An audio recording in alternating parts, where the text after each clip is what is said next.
Hello and welcome to the Savage Universe stream. I am JM, and tonight I have Kevin of the Favored Few Gaming. We were having a great time chatting before the stream.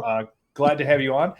Why don't you introduce everybody to introduce yourself to everybody and tell us about the Favored Few Gaming. All right. So I am Kevin. On our stream, I go by Hero. There's a long story there associated with that. I am not a hero. It is a shortened version of Herodotus, but again, there's a long story there. Maybe we can get to that. So the Favorite Few Gaming is just a group of friends. We have been gaming together, most of us, for a decade or more. And we do all kinds of different games. We do tabletop, battle games like Warhammer and Warhammer 40K, but we also do role playing. And we just got the idea, how many months ago? 6 months ago, 8 months ago, back in January, maybe, to stream our games because, we see a lot of people enjoying a lot of live play. And like I said, we've been doing this a long time and we thought we'd give it a shot. So, came up with the name, The Favored Few. This is Matt, the technical genius I'll be talking about a lot. And here we are. We decided to adopt Savage Worlds as one of the systems we use and been running ever since, loving every second of it. Awesome. So I do have to ask, as a fellow history nerd, father of history, Herodotus, yes. How did that come about? So years ago, a group of friends of mine and I were playing, Total Warcraft, or medieval Total War.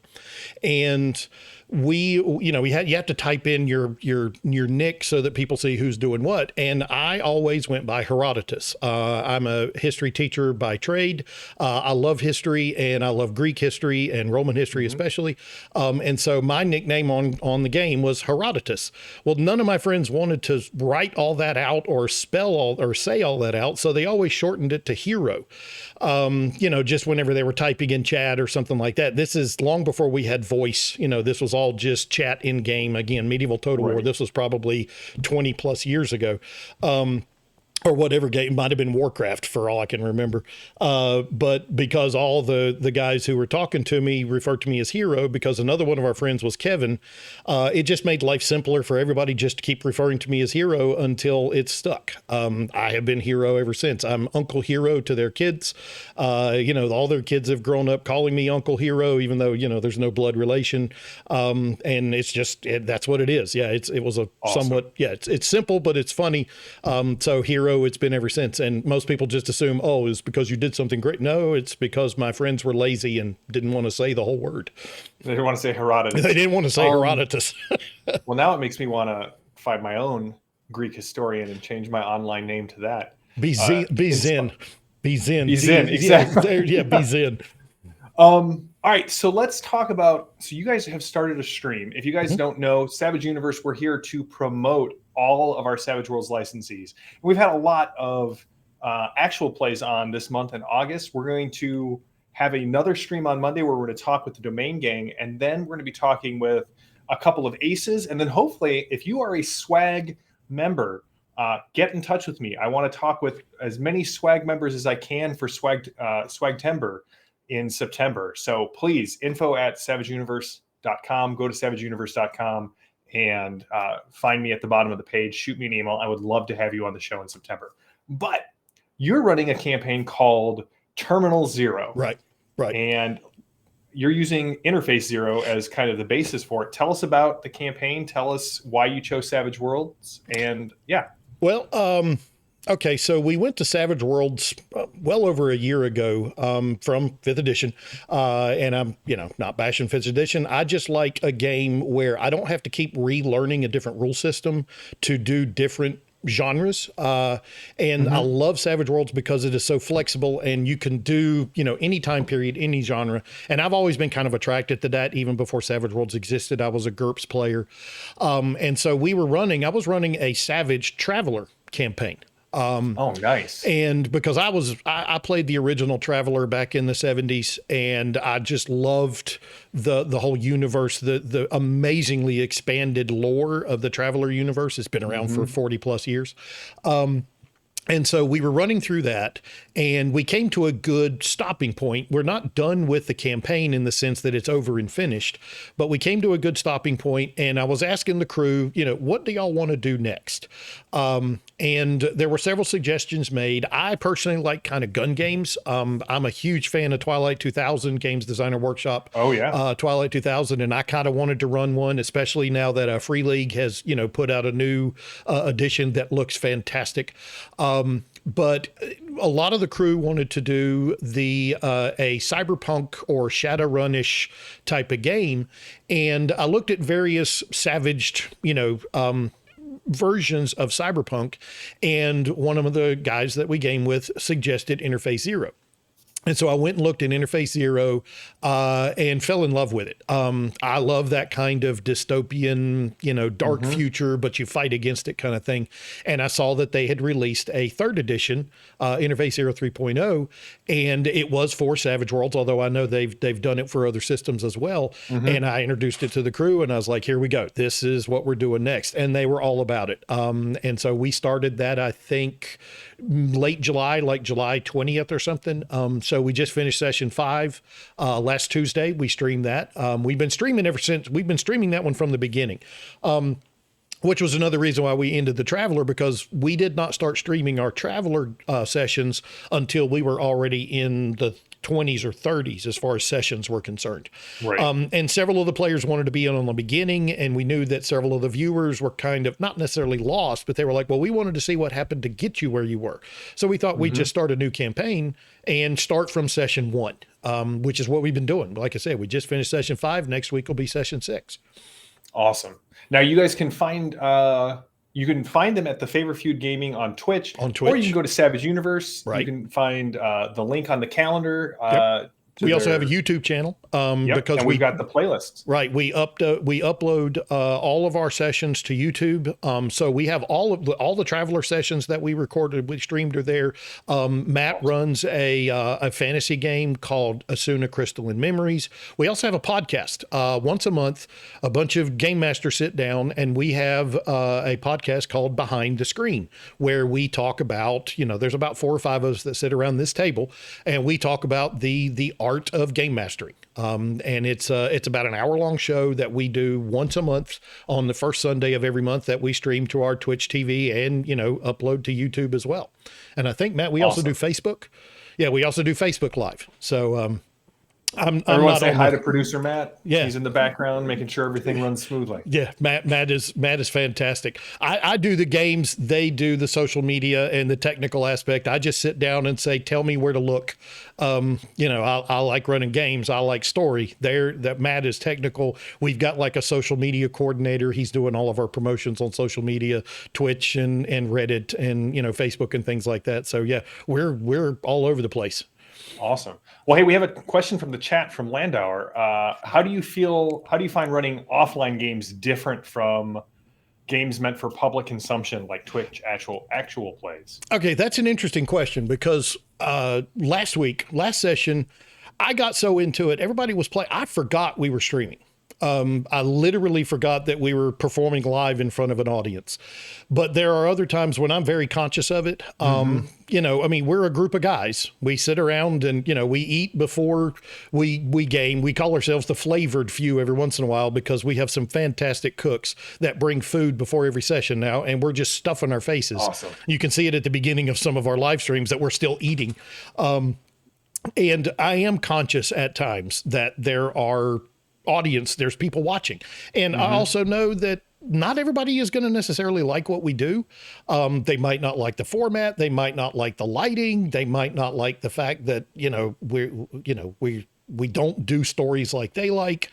We're not trying to copy the most successful streams. If you know what I mean, we're not trying to be who we're not. We just are who we are. Right. And so that I do think about that when we're performing, quote unquote, in front of a, live stream audience. But at the same time, we've all agreed several times, if this ever gets to the point where it's not fun, where it's not us having a good time in front of a camera, well, then we'll just turn the cameras off and keep having fun because we're not about to give up gaming. Yeah, that was kind of the same deal I made with my gaming group. Right. We tried to keep the chat up. I don't know how do you handle the chat when you're running games? Because like when we ran our Savage Worlds game, we kept the chat up on a big TV at the far end of the table, Right. so that all of the players, while they were playing, could interact with the chat. And I would give the chat bennies, Oh, and then wow. allow the chat to spend bennies on the players or on That's really cool. the villains. And so John Doom was always there for me with my villains. Right. When I needed a clutch Benny to make a soak roll or to really stick it to a player, I could count on John Doom for a Benny. Right. Do you find the chat distracting? Do you pay attention to the chat? I honestly, because the way that we have our virtual tabletop set up, I don't really pay much attention to chat. And I'm juggling everything else, but the guys that are sitting at the table are following chat, and they will recognize somebody who has joined the stream, somebody who has subscribed, and they if somebody has a question in chat, they'll shout it out to me, and I'll try to answer the best I can, because I've added my own little twists and flavors to Savage Worlds. Like we have a what I call a motivation system, and it's based on Pendragon's old passions, the original Pendragon system, and I think it helps roleplay tremendously, especially when you're starting off with new characters and you really don't have a feel yet for how your character would behave. And that's not Savage Worlds, that's not anywhere in the Savage Worlds rule set, but I try to explain, like we do stories. We have a Discord channel where our players will write stories from their character's point of view, about what happened in the last session, or what their motivations are, or what their inner thoughts are. And I give bennies for writing stories. And so, normally a session you start with 3 as per rules, but I will give out bennies for good storytelling in between sessions. And also it enriches character development. It really gets them invested in their characters. And so I try to explain to the stream if they have questions about that. So when I would run this game, did you ever play Eclipse Phase? No, haven't played that one. It's a transhuman cyberpunky kind of game where if your character dies, you just your memory you have a memory stack that if your players can recover it, they just download you a new body.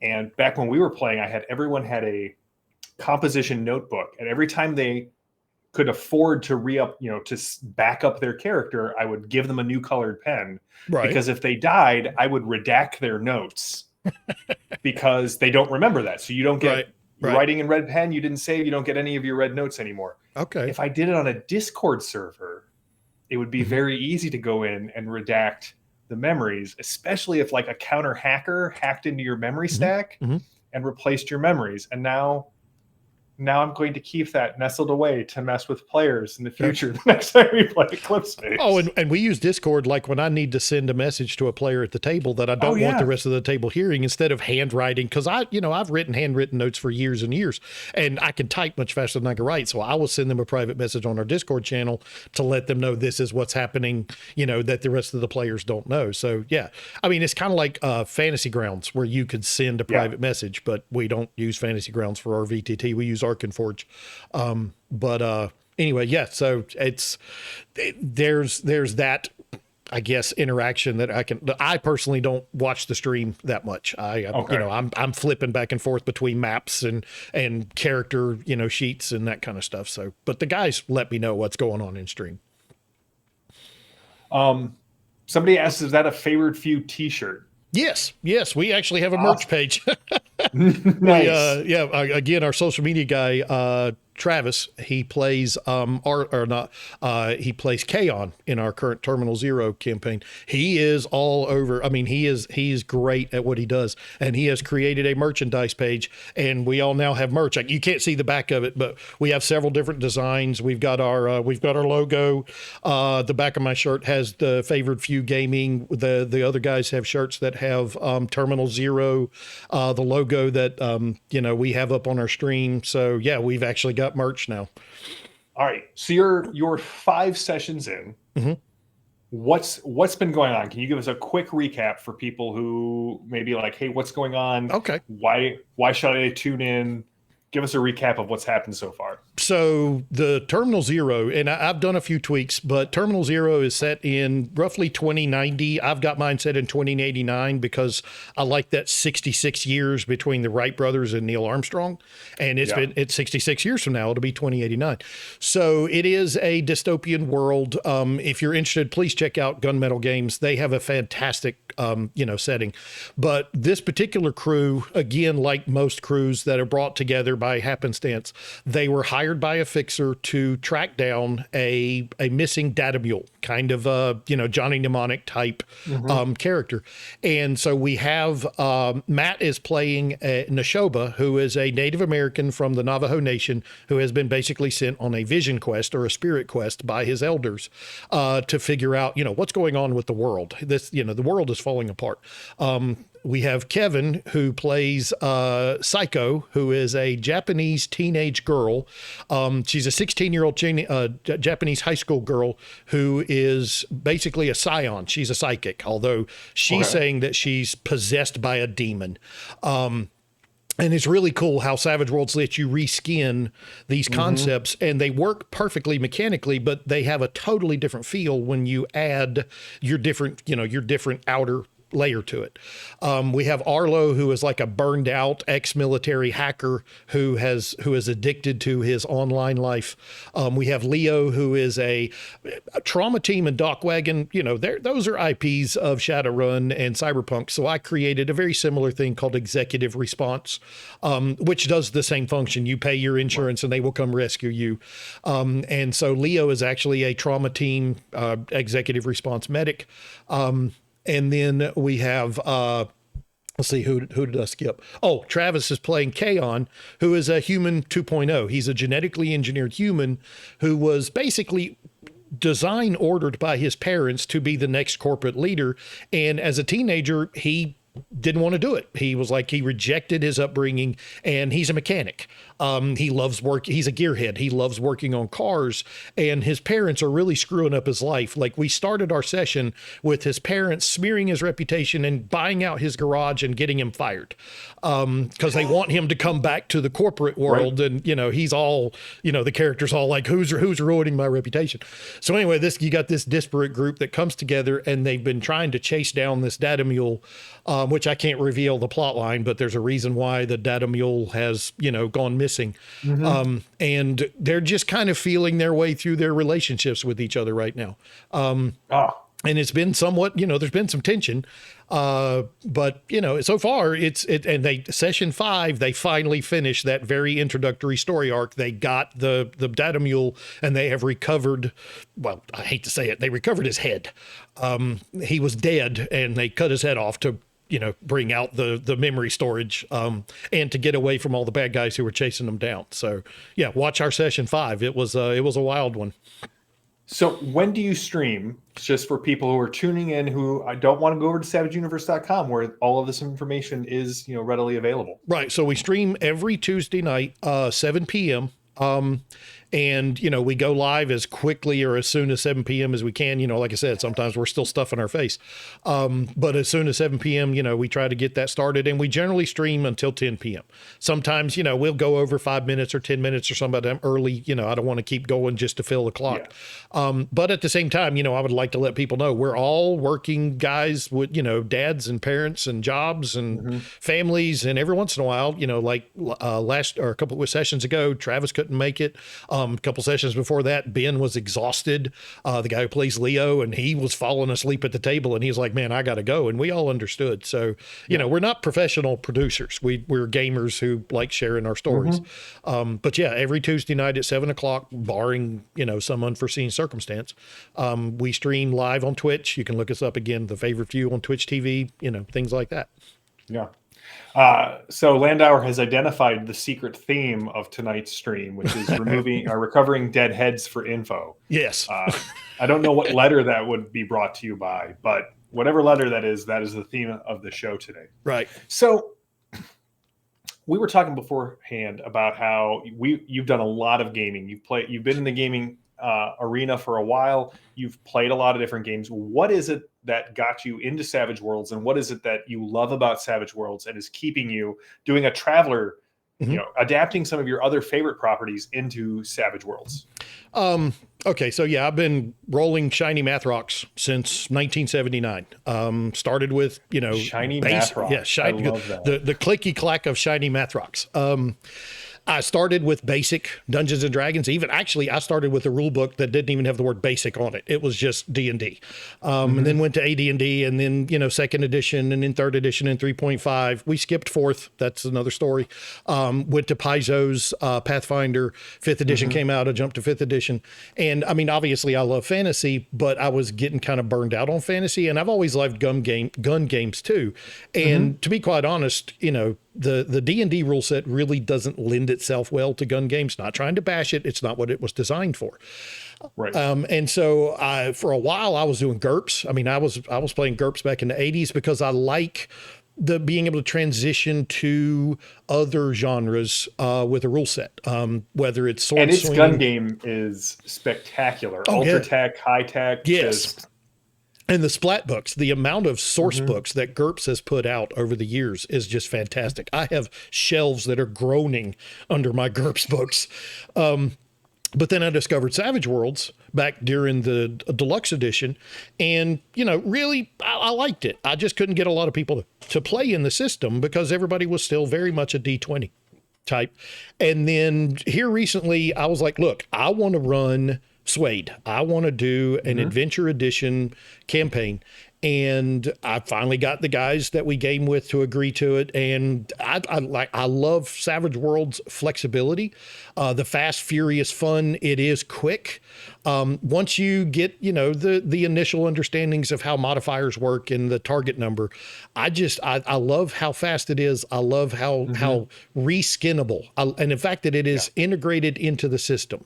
Take what we give you and then put a different coating around it. And although the mechanics don't change, the feel changes. I love how that works. And it's just so flexible. And when Pathfinder for Savage Worlds came out, it reignited my love for fantasy. I'm getting ready to start another campaign with another group. That one won't be streamed.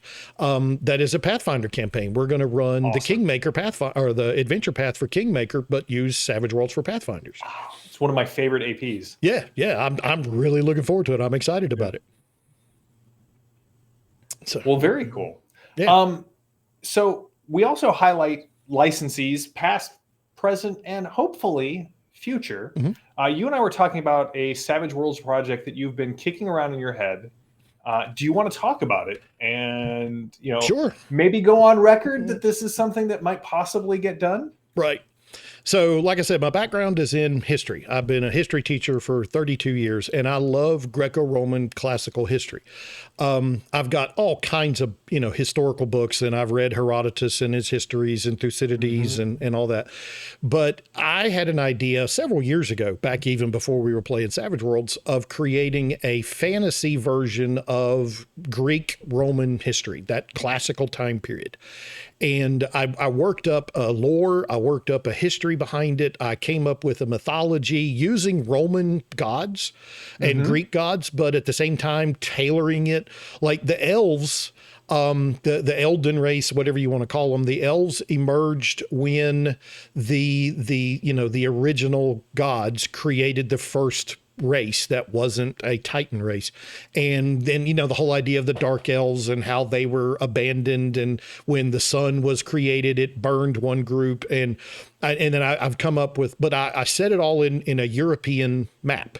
And so the Norwegian area is the home of the giants, and all the Norwegian lore about giants and the Jormungandr and the all the way the giants interact. But I also have the Roman Empire. But the Roman Empire was devastated by an asteroid impact that hit Jerusalem, for lack of a better place. Wormwood. I looked at the book of Revelation, and I had wormwood hit the ground. I had this asteroid come in, and it opened a rift to the abyss. And so all these demons have been pouring out of this rift in what used to be the quote unquote Holy Land. And it caused this shattering of empires and civilizations. The Greeks are sorcerers. It's like all these city states are run by by sorceress lords. Knoll pirates are basically the North African pirates. I mean, I've got all these fantasy races. The hobgoblins are the Mongols. You know, they're this huge force that's sweeping out of the Far East across the plains, but they ride giant wargs instead of horses. Oh, nice. Yeah, I mean, I've just got all this stuff, and it's just been kind of sitting in a file. I add to it and manipulate it, but now that I'm really deep into Savage Worlds, I'm like, this could so fit a Savage Worlds rule set. And that's what I'm going to do. I'm going to finish tweaking it, and I'm going to introduce at some point a you know, what I call Roma Aeterna. And it's going to be a savaged fantasy historical mindset, or you know, campaign. And that's another reason why I love Savage Worlds is because it is so flexible that you can apply it to almost anything. You know, I've got a Twilight 2000 savaged campaign ready to go anytime anybody wants to play Twilight 2000. I took Free League's books. I ordered their whole new box set. I order every book they put out, but then I turn it into a savage, or I savage it for the rule set for Savage Worlds. Nice. I love Free League's Forbidden Lands, and I hadn't considered converting it to Savage Worlds, but that would be an easy port. Right. I mean, the nice thing is, oh, go ahead. No, go ahead. I'm sorry. Oh, I was just gonna say it's sort of like our friends who only play D20 games. When you can just say, hey, I want to run a D&D game, and they're in. And once you get them converted to Savage, they know the rules. Right. And it's not that difficult to say, well, hey, we're going to play the same game, but now I have this idea over here that I want to do. And you don't have to learn a new rule system. And because that's one of the common, I don't want to say complaints, but it's one of the common excuses that I hear when people don't necessarily want to try something new. It's because, well, I've learned this. Yep. I don't want to go reinvest and learn something new. Right. And Savage Worlds, I'm always like, but if you learn it once, it's way simpler with more flexibility, and you never have to learn another system. Right. Like you can just, well, hey, this week we're going to play in Interface 0, and you know, Tuesday's game will be a Pathfinder game, and then we're going to jump over to Rifts where basically anything goes. I've thought about doing a Rifts because Savage Worlds has a Rifts, you know, there's a Savage Rift system. I mean, you do Deadlands, you know, you can do, you do space. Like I said, I completely dropped all of the fantasy and magic and did a complete straight out science fiction traveler universe. And it just, you know, there's a little bit of tweaking, but it's nothing that, you know, if you enjoy gaming and you enjoy being a game master and you've already done before, it's nothing that's not doable. And I love Savage Worlds for that. I hate learning. I'm done learning new systems. Let me just put it that way. I want to stick with one system and not, because see, I'm not a rules guy. I regularly have to consult my friends for what is that rule? Because I'm a story guy. I like telling stories. And whenever I have to flip back and forth between one system and another, between different campaigns, I get confused. Like I'll be running a 3.5 while at the same time running a 5th edition. And I won't remember, okay, I can't do this in 3.5, or I can't do this in 5th edition. And I'm like, I'm done. I want to just use one system. I ran a Dresden Files for my son. I just, you know, introduced him to Savage Worlds. I was like, here, you like Dresden Files, the books. And so we ran a Dresden Files. I mean, it was just up in no time. I was like, yeah, it's not hard to do. You can pick any genre, any story, and go with it. And now that Pathfinder exists, I really have to, you know, give y'all kudos for working with Paizo, and introducing the class structure with Savage Worlds and Pathfinder. It's fantastic. It literally reignited my love for fantasy. We were doing Rise of the Rune Lords that came out with the Kickstarter. Yeah.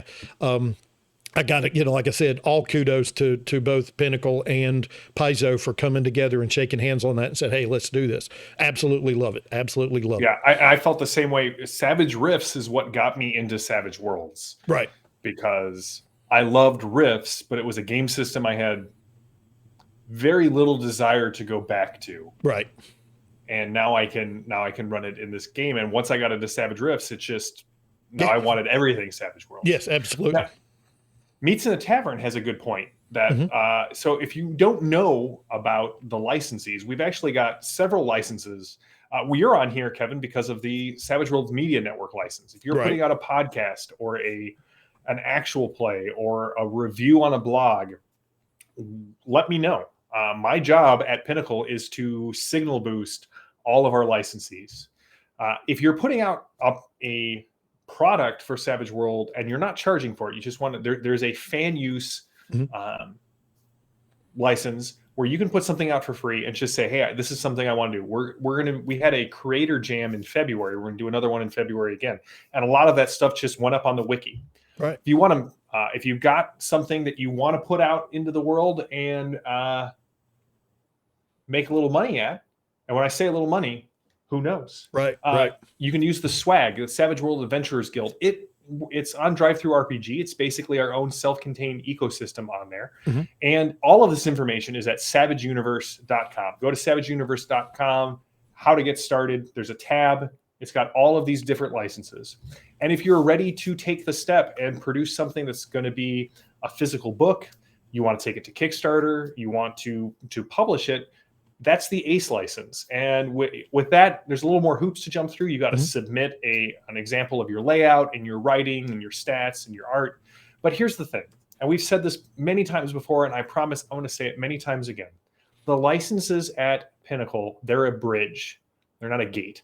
Right. We may say, hey, you need to work on these things before we accept your ACE. That's not a rejection.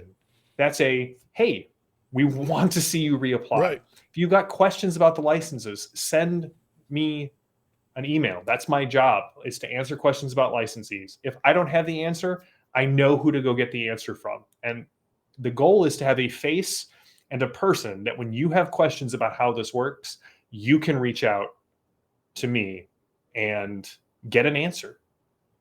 I'll be probably sending you a prospectus for Roma Eterna. I've already got a write-up for it that I was going to present to my friends. You know, I did the same thing with what I called my Greyhammer campaign, where I took D&D 5th edition in a Greyhawk world, but I twisted it to be more Warhammerish, dark and gritty and grim. And I do write-ups. I mean, I do like, you know, the elevator pitch kind of thing. You'll probably be getting one from me here not too much longer. I'll go polish it up a little bit and send you Roma Eterna, and we'll see what it looks like. See what y'all think. Yeah, I agree, Landauer. Greyhammer sounds... Oh, it was fantastic. That was the third epic campaign I ran. It was 5th edition. Sorry, it wasn't Savaged, but we started at first level and we went all the way to 20th, and it was 108 sessions, and it was absolute. Matt was in that. I think, Matt, you said that was the only one you had ever been in that literally ran from 1st to 20th level. Awesome. So yeah, that was epic. And that was the third one I ran. I've run several others. Again, they were in other systems. But I'm hoping that one of these Savage campaigns I'm running will do the same thing, that will go all the way through Legendary. Yeah. And beyond. And it could be this one. It could be Terminal Zero. But I never want to force it. If it ever gets to the point where somebody's not having fun, the group is like, yeah, we're kind of tired of this. Okay, well, you know, I'm never going to not roll rocks. You know, I'm going to always roll something. But we can always do something else, that, you know, as long as it's friends sitting around the table. Exactly. And that's really, for me, that's always the goal. Mm-hmm. That it's friends sitting around the table throwing, I'm going to call them math rocks from now on. Yeah, shiny math rocks. Yeah. I love shiny math rocks as my new term. Having fun, because you know what, when people ask me about what makes role-playing games unique, I've waxed eloquently about this for a very long time. The simplest distinction is if we sat around and played Monopoly or we played Risk, you may remember like this really cool move that you did. Like, all right, I rolled 3 6s at the right time, but that's it. That's really it. But if we're playing a role-playing game, it's really a no shit, there we were scenario. And Chris saved me from a dragon. And that's a memory that we all have that doesn't exist for anyone else in the world. And it's awesome. Yeah. I mean, I have memories from when I was 12 playing D&D, you know, AD&D, and I can still talk about them. Matter of fact, I was just emailing with a group of friends of mine that we were all gamers together in high school. We probably haven't been all together in one place in 30 years, and yet we still talk with each other, you know, I won't say regularly because we all went different directions with our lives, but that is the common thread, our friendship and sitting around the table. As high school students, you know, we weren't out running around getting drunk. We were sitting in somebody's basement, rolling dice and having great adventures, you know, and that's that my parents finally awoke to that, and they were like, we don't mind you doing this at all because we know you're not out there doing something stupid. And Right. yeah, it literally traces back memories 40 years for me. So My I wife agree with always you said 100%. she never worried where I was Yeah. because she always knew I was in someone's basement rolling Someone's dice. basement rolling dice. Yeah, it's not something that's real conducive to, going out and doing something stupid. Right. But you can. Crib right. It's just your character dies. That's right. That's right. Your character's in debt. I'm Yes. not in debt. Landauer, we need to trademark this or put this on some swag. Friends with Bennies. Friends with is Bennies, exactly. a great way to talk about your Savage Worlds, your Suede Adventure Group. That's fantastic. Right. That's awesome. All right. Well, that's basically all the questions I had. Did you have anything you wanted to add? Where can people find you guys online? Yeah. Again, the favorite view on Twitch TV, just, type in the favorite view Twitch. And on YouTube, again, it's the favorite few on YouTube. We are on Facebook. There's a favorite few group on Facebook, and we apparently I don't have anything to do with that. I just sit in front of the camera and tell people what's happening. But I would like to plug White Bat Audio, he creates, or I don't know who the person, they create fantastic DRM free streaming music that you can. There's a 3-minute song and there's 4 hours of music. Most of it right now is cyberpunk and dark synthwave and that kind of stuff. And so I got to throw a plug out there for White Bat Audio. It's fantastic. It's Twitch safe is what they say. So you don't have to worry about, getting sued for IP or whatever. I've been told to thank Into Hellfire. Crystalline Memories is a game that my Matt, the producer, runs. He's also a game master here at the Favorite Few. He plays Neshoba. If you want to go look at the stream, he's the guy at the other end of the table from me. And of course, we do our behind the screen once a month podcast for game mastering. We take questions from our different social media, and we just have a discussion about what it's like to be a game master. I mean, what issues do you face? What are the ideas that you can have? How do you improve? How do you deal with the technicalities and the personalities? So that's been a really fun experience. It always ends way before I'm ready to stop talking about it because we don't want it to go too long. But I could talk forever. So. But yeah, no, that's it. We're in just a short while, these guys have made us have a presence all over the place on the internet. Like I said, I just sit here and, come up with stories for them to interact with. That's, I feel like I'm the smallest part of the deal because they're doing all the spread and the gospel kind of stuff. Yeah.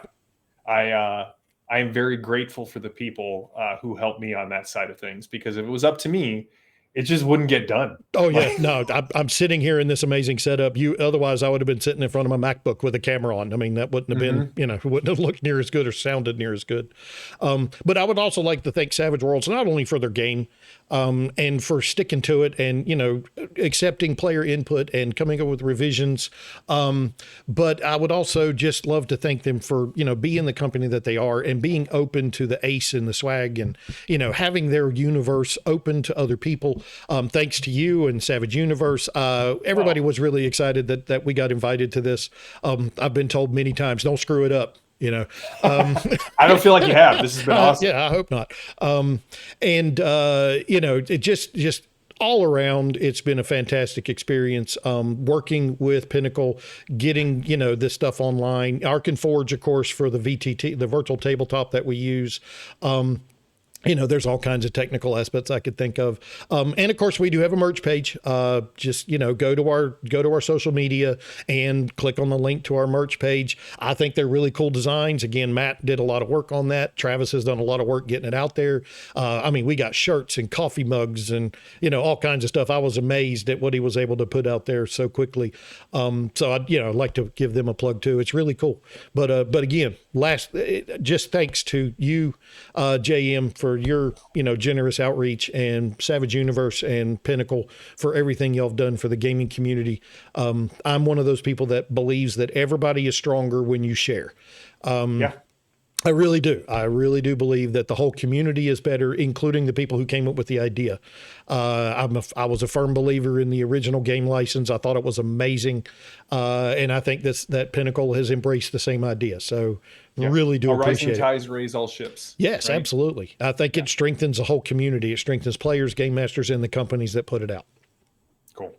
Well, we'll be back. We actually have a surprise Savage Universe stream on Monday night at 7. We'll be talking with Ian from the Domain Gang. And tune in then for some more Savage Universe goodness. I'll also be back here on Thursday a little bit later than normal because we're going to be having we're going to be talking with Star Anvil Studios about their just released Jumpstart for Saints and Sinners. So until then, I'll see you guys all on Monday. Go out and play some Savage Worlds. Make all your die rolls ace, and we will see you here on Monday. Have a good one, everybody. Thanks.